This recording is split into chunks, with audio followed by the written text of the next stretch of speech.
Sick tunes music. Shit. So, ng gabi.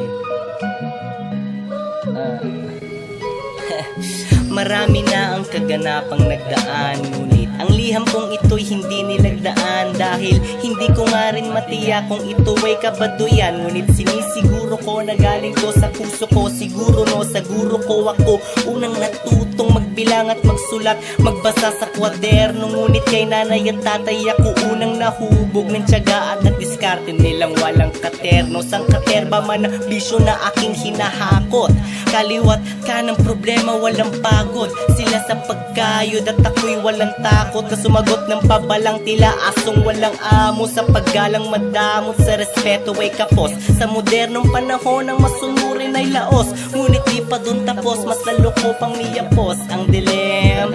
At naisip ko rin na nung araw kaya, noong ako'y musmus pa lang, halos magkanda ko ba upang kami matustusan na kung sinanay. Kami puspusan niyang sinanay na matutong magtiis upang sa hirap ay mawalay. At si tatay pagod, hinahanap ang masahe, gustong magpaamor pero hindi niya lang masabi. Gusto ko ngang itanong kung nasubukan niya na yung sumabit lang sa jeep para ako'y may pamasahe. Si nanay suot ang kanyang lumang sapin, nagtitiis siya para meron akong bagong damit. At may tanong na sa akin humahamon kung nagdildil siya ng asin para meron lang akong baon sa eskwela. Sa aking pag-aaral, hindi malilimutan ang inyong mga pangaral. At salamat po pala sa intindi at sakripisyo. Patawad sa aking bisyo't matindi ko na perwisyo. Magaspang na ugali, dahan-dahang nililiha. At ang hindi ko masabi, dinadaan ko lang sa liham. Tako'y tumatanda ng walang pinagkatandaan, pagkat pinili kong landas sa lubak at kawalan. Ngunit dito nawalan ng pag-asa,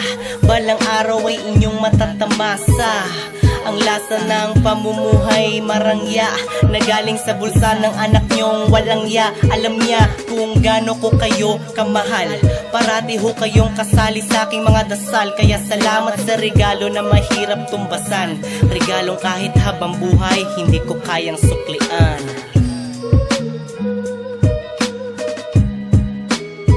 Kaya salamat sa regalo na mahirap tumbasan,